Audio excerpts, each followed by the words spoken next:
예, 계속하겠습니다.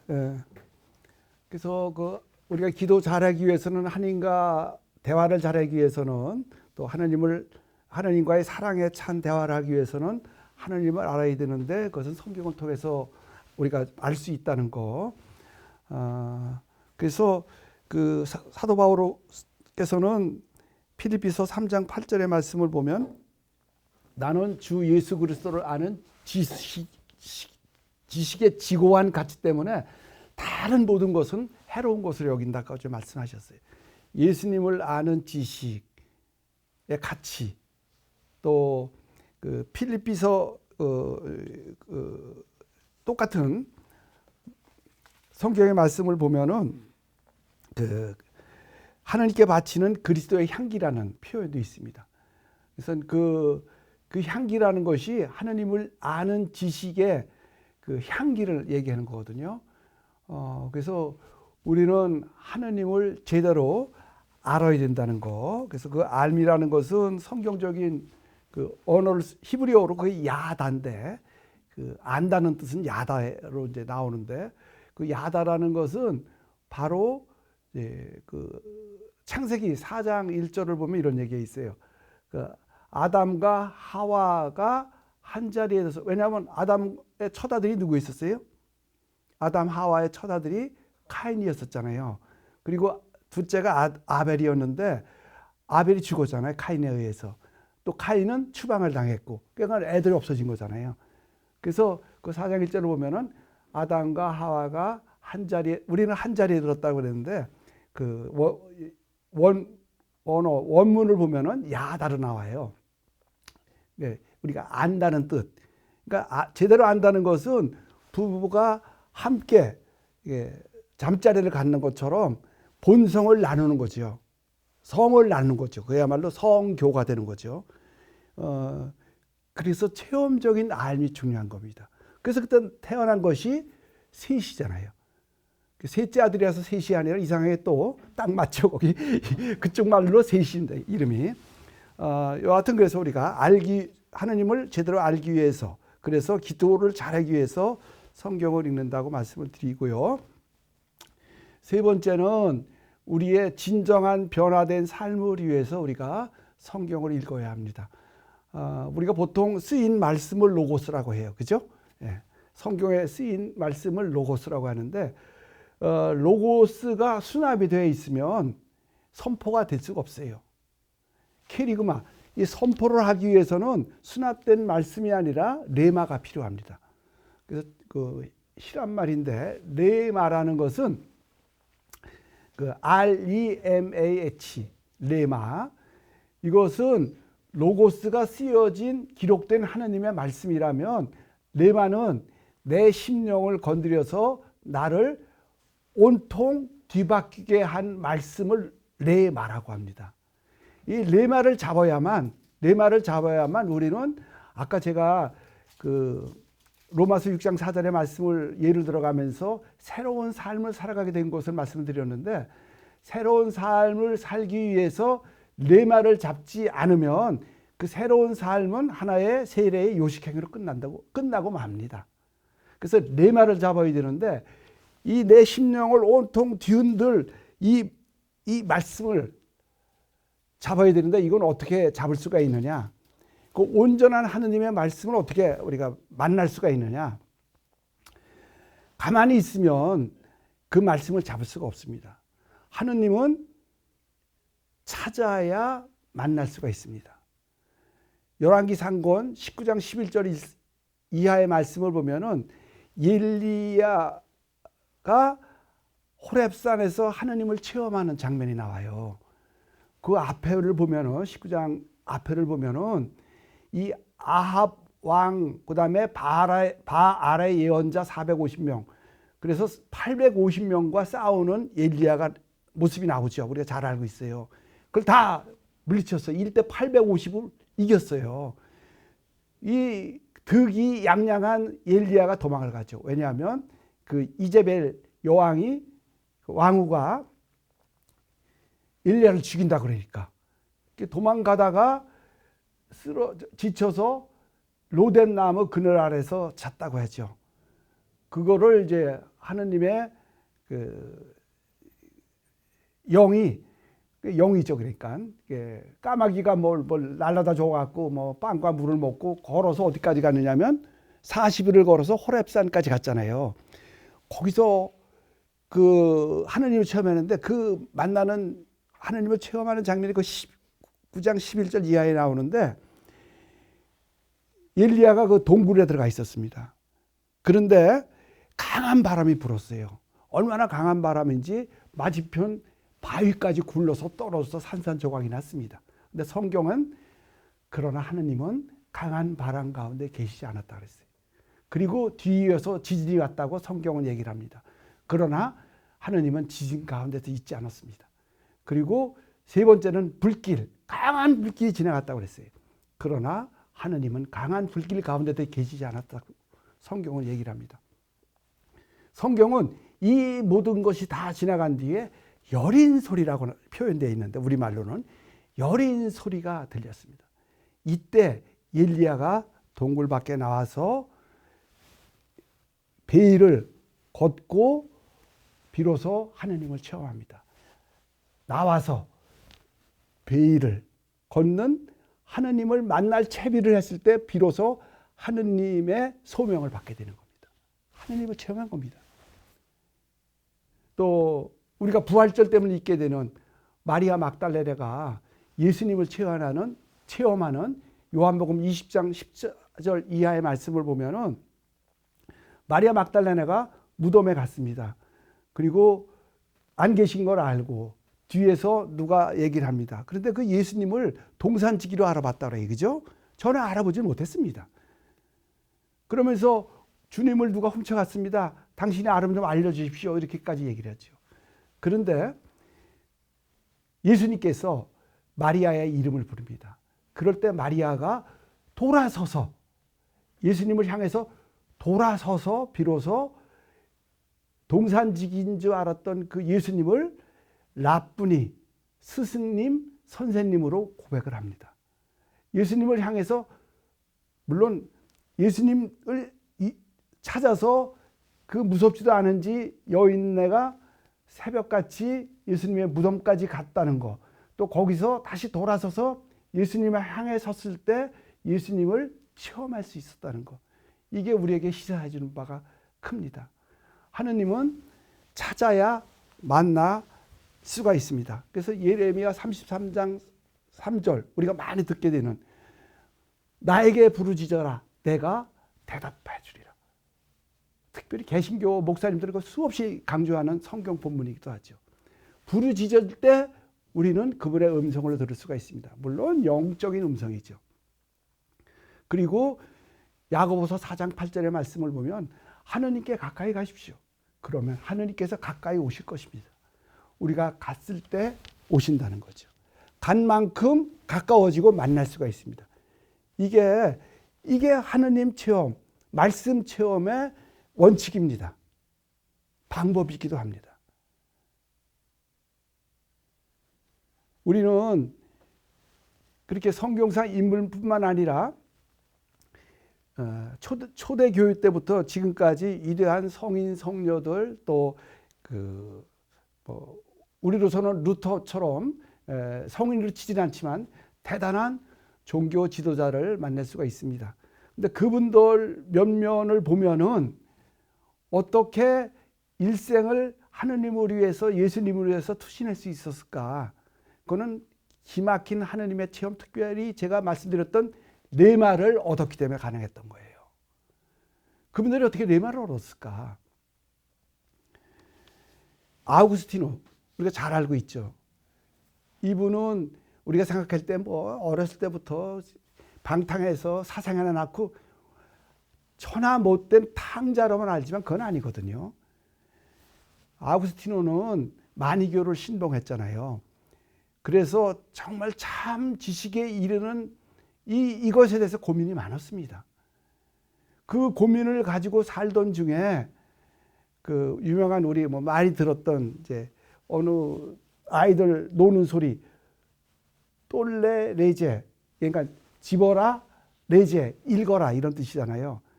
그 절대자에 대한 고민 때문에 이게 힘들어할 때 똘레 레제를 읽는 순간 읽어서, 그러니까 집어서 읽었던 성경 구절이 로마서 13장 12절부터 14절의 말씀이었었거든요. 거기에 보면 우리가 잘 아는 말씀이죠. 밤이 물러가고 대낮이 가까웠습니다. 그러니 어둠의 행실을 벗어버리고 빛의 갑옷을 입읍시다. 대낮에 행동하듯이 품위 있게 살아갑시다. 술 취함, 만취, 음탕과 방탕, 시련과 시기 속에, 시기와 다툼 속에 살지 맙시다. 그 대신 주 예수 그리스도를 입으십시오. 이 말씀에 아우구스티노의 영적인 방황은 끝이 났습니다. 빛의 갑옷을 그리스도를 입고서 우리가 지금 알고 있는 대신학자 아구스티노, 그리고 유명한 성직자 아구스티노, 또 성인 아구스티노를 우리가 기억을 하고 있는 거죠. 우리도 로마서 13장 12절부터 14절의 말씀을 벌써 몇 번 다 읽으셨을 거예요.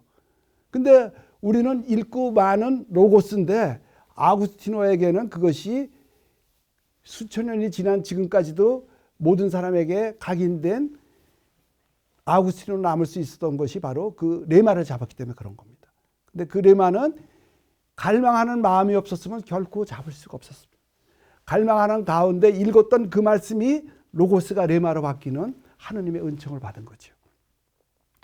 아까 루터 말씀드렸는데, 루터는 우리가 생각할 때 그 아구스티노 수도회의 수사 신부였잖아요.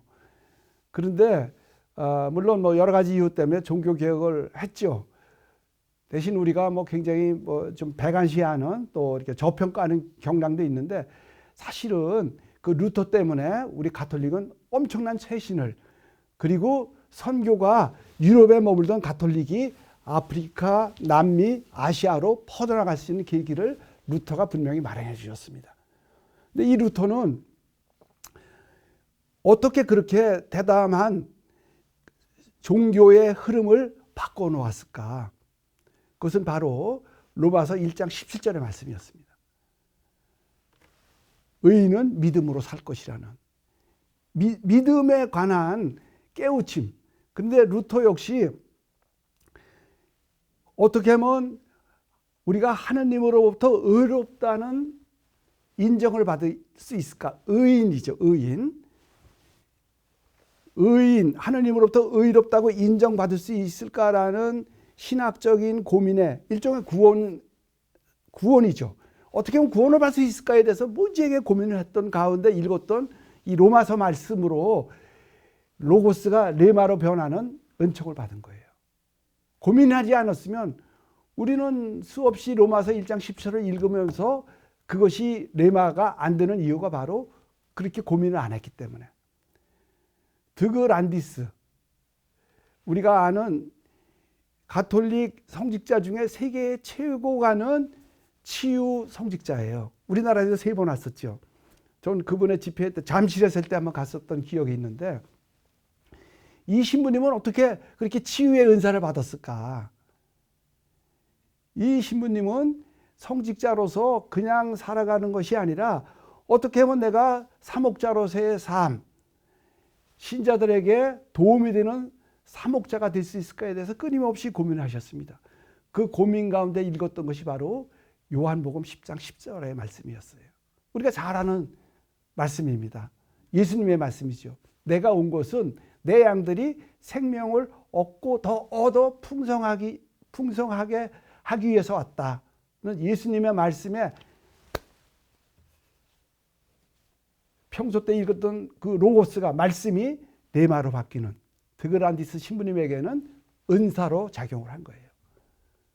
그런 사목자로서의 고민이 없었다면, 그 가운데 읽지 않으셨다면 그걸로 끝났겠죠.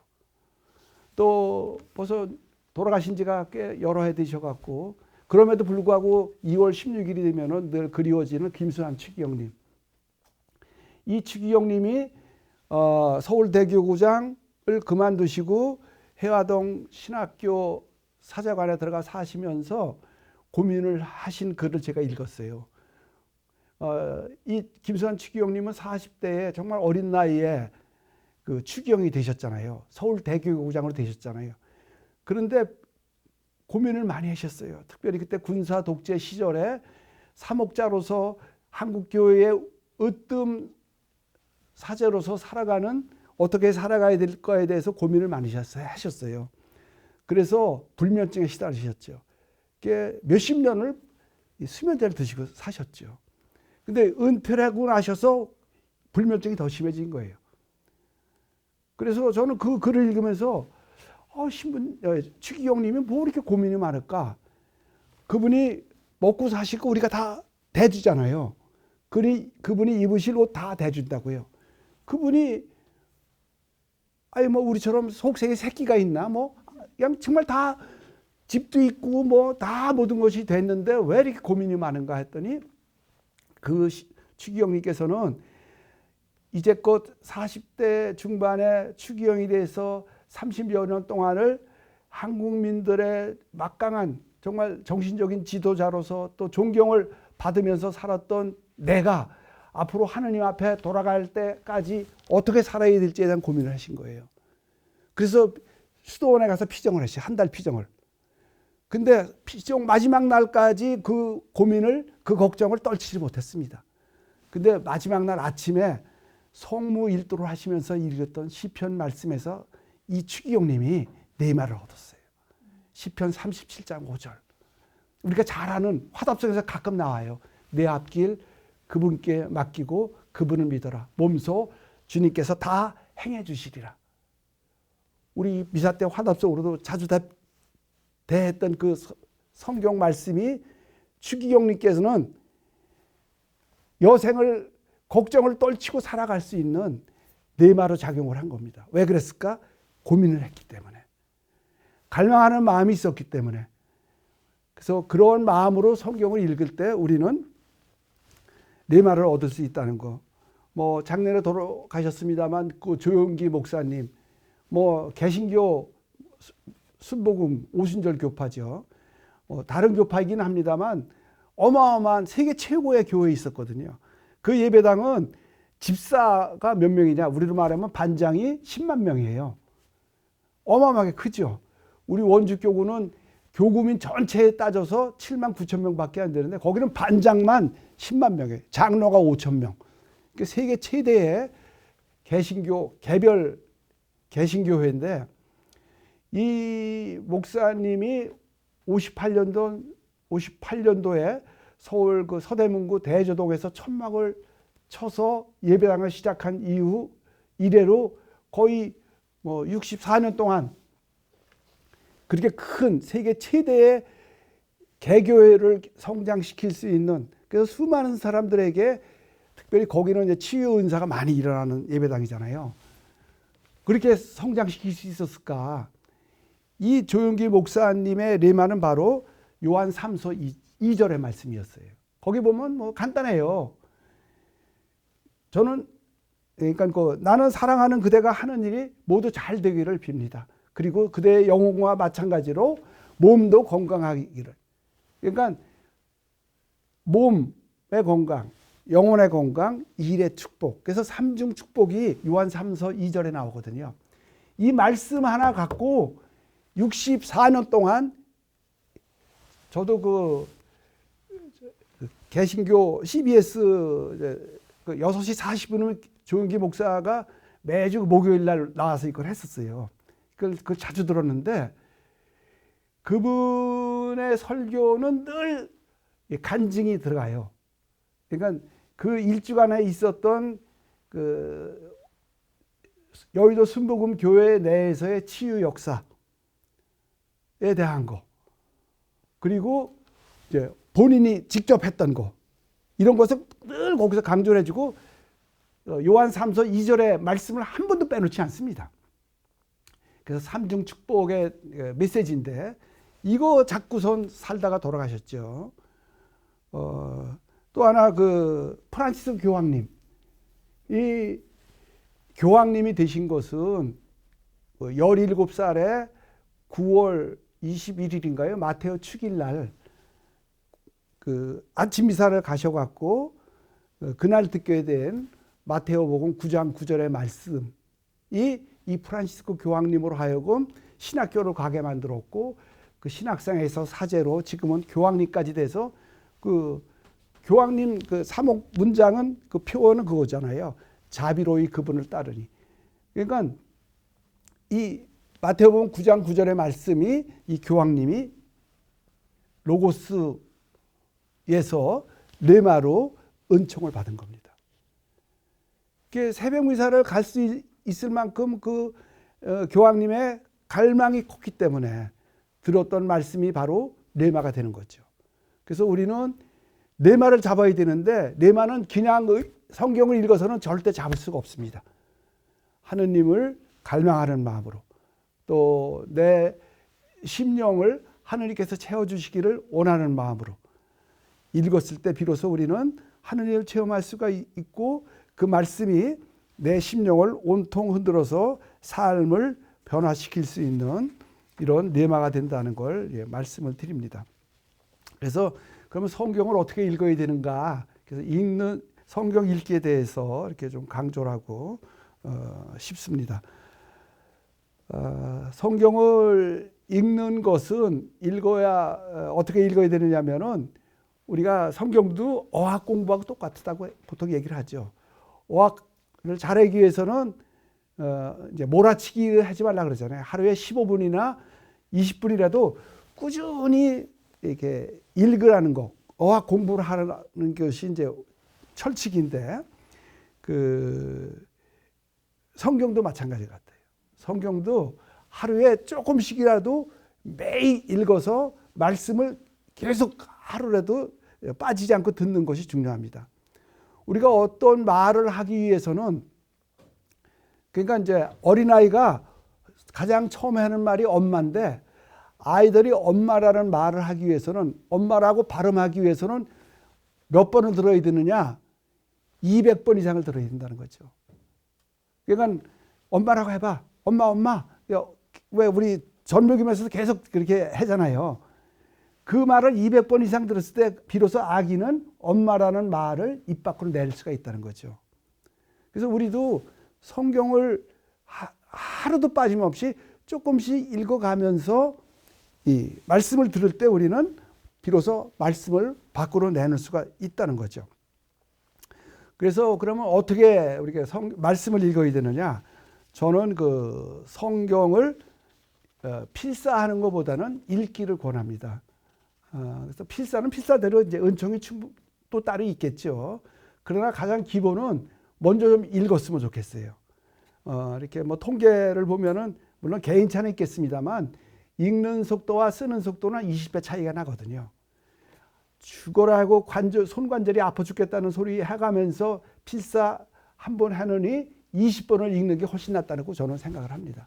그래서 필사하지 말고 읽으라고 강조하시는 신부님들이 제법 되죠. 그 성경을 공부하신 분들 중에서는. 그래서 저도 우선은 읽었으면 좋겠다는 거.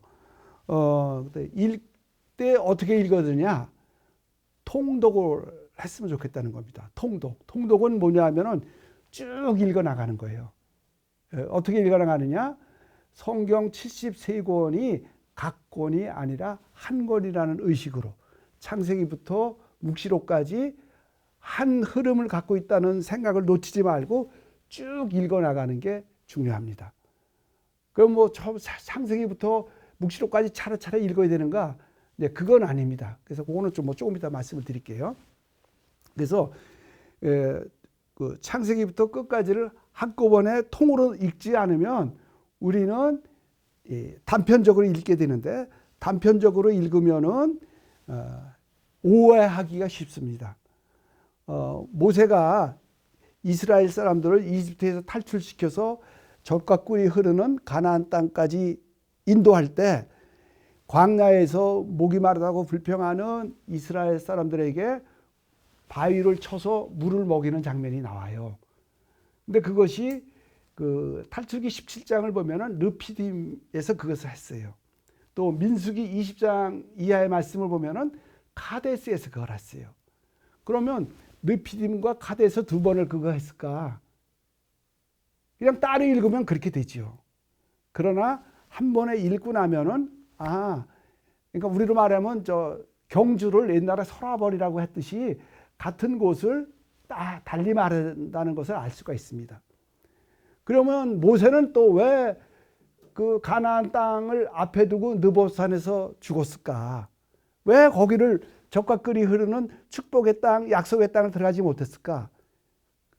그것도 성경을 쭉 읽으면 다 답이 나옵니다.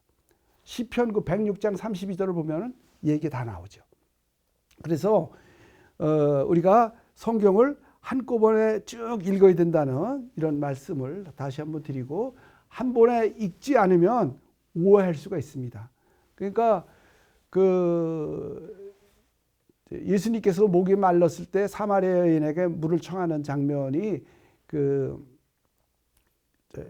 요한복음 4장에 나오는데, 그 4장 18절을 보면은 너는 남편이 5이 있었다. 사마리아 여인한테 그 얘기하잖아요. 예수님이 그 말씀이 무슨 뜻일까?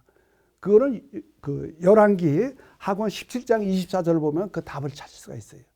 그 사마리아, 그러니까 북이스라엘의 수도가 사마리아에 있었잖아요. 그 사마리아는 아시리아한테 기원전 721년에 함락당하고 나서 그 아시리아 사람들이 5개 도시에서 사람들을 끌어다가 혼종을 만들어놨어요. 그래서 사마리아 사람들은 순수 혈통이 아니라는 거죠. 5개의 혈통이 섞였다고 그래서 너는 남편이 5이라는 것, 이렇게 해도 유추해서 이런 말씀이 저쪽에서 맥이 있구나. 통독을 하면 우리가 그걸 알 수가 있다는 거죠. 그래서 이 통독을 한다는 것은 그렇게 쭉 읽으면서 직관을 얻을 수가 있기 때문에 우리가 통독을 해야 되는 건데, 특별히 통독을 하게 되면은 우리가 어떤 인물을 봤을 때 오해하지 않을 소지를 찾아낼 수가 있습니다. 다윗 하면은 뭐 시편의 저자로서 다윗 대단해. 그다음에 자기를 죽이려고 했던 그 사울을 죽일 수 있으면서도 용서했던 그 다윗을 보면서 대단하다 이렇게 얘기를 하지만, 그 다윗도 뭐 우리아의 아내 그 밧세바를 범하는 장면, 특별히 다윗은 죽고 나서 직천당을 했을까 아니면 연옥에 갔을까, 이것도 한번 생각해 볼 수가 있잖아요. 대단한 것만 생각해보면 다윗은 직천당 했을 것 같은데, 제 생각은 또 달라요. 열왕기 상권 2장 1절 이하의 말씀을 보면은 다윗이 그 솔로몬한테 마지막으로 당부하는 장면, 유언의 장면이 나오는데, 그 유언을 보면은 너 게라의 아들 시므이 알지? 걔 죽여야 돼. 나는 하나님께 내 칼로 피를 안 보이겠다고 했으니까 어쩔 수가 없는데, 너는 내가 어떻게 말을 안 해도 네가 어떻게 해야 될지 알지? 그 죽이라고, 죽으면서 그렇게 얘기를 합니다. 그러니까 다윗은 그 심령 상태에서 숨을 거뒀으니까 직천당하기는 아마 힘들었을 것 같아요. 그래서 여하튼 우리는 그런 성경 인물을 단편적이 아니라 통독을 통해서 여러 측면을 보면서 위로도 받고 또 격려도 받을 수 있다는 거죠. 나는 감히 다가갈 수 없어, 이렇게. 아니면 오해할 수도 있고. 또 그 아들 솔로몬도 마찬가지잖아요. 대단한 지혜의 왕인 솔로몬도 그 열왕기 그 상권 3장을 보면은 대단하잖아요. 그 일천번제 얘기가 나와요. 예루살렘 성전을 짓고 나서 그 우리로 말하면 봉헌식을 할 때 대단한 번제를 올렸잖아요. 그랬던 그 솔로몬도 그 11장을 보면은 솔로몬은 왕 후궁이 700명이라 그러죠. 그리고 일종의 첩이죠. 첩이 300명. 그래서 거느리는 여자가 몇 명? 1000명. 근데 스케일은 우리가 더 커요. 백제의 의자왕. 국녀가 몇이라고 했어요? 그 스케일이 우리가 만만치가 않습니다. 그래서 누구 말은 그러더라고요. 왜 의자왕이냐? 의자에 앉을 틈이 없어서 의자왕이라고. 여하튼 결국 솔로몬은 그 이방인, 수많은 이방인 종교를 지닌 여자들을 그렇게 1000명이나 거느리다 보니까 결국 그 아들 르호보암부터 나라가 이스라엘과 유다로 갈라졌잖아요. 그런 공과 또 과를, 그러니까 공과 또 과를 우리가 솔로몬한테 통독을 통해서 읽을 수가 있고, 우리의 삶을 위로도 받고 또 도전도 받게 하는 것이라고 볼 수가 있겠습니다. 여하튼 이 통독 준비한 내용은 좀 더 되는데 여기서 좀 마무리를 하고요. 특별히 우리가 통독을 통해서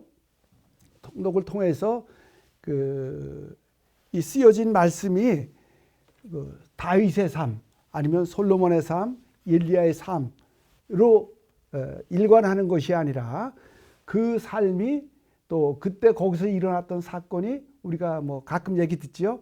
지금 여기 힉 앤 눈크라는 라틴어로 이렇게 보통 얘기를 하는 에서 일어나는 사건으로 받아들여야 된다는 거죠. 아까 루터를 이렇게 예를 들었습니다만 루터 같은 경우도 우리아의 아내 밧세바를 죽여서 그 나탄 예언자한테 되게 혼을 줄을 나잖아요. 그래서 그 나탄 예언자가 다윗에게 얘기를 하죠.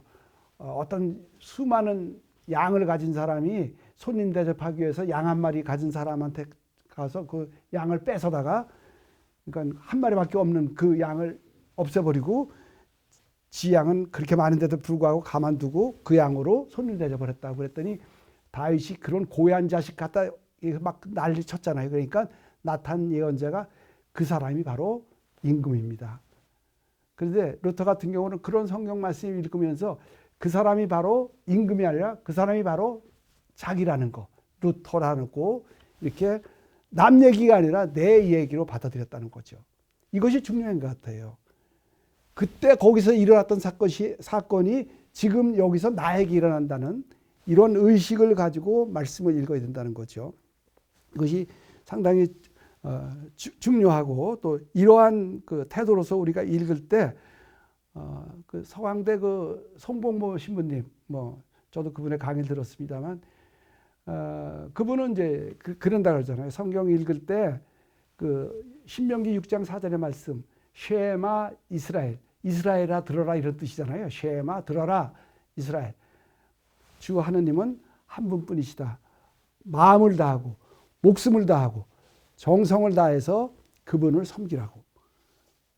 그 말씀을 읽을 때마다, 그리고 그 말씀뿐만 아니라 성경을 읽을 때마다 쉐마 이스라엘이 아니라 쉐마 송복모, 그렇게 의식을 하고 성경 말씀을 읽는다고 합니다.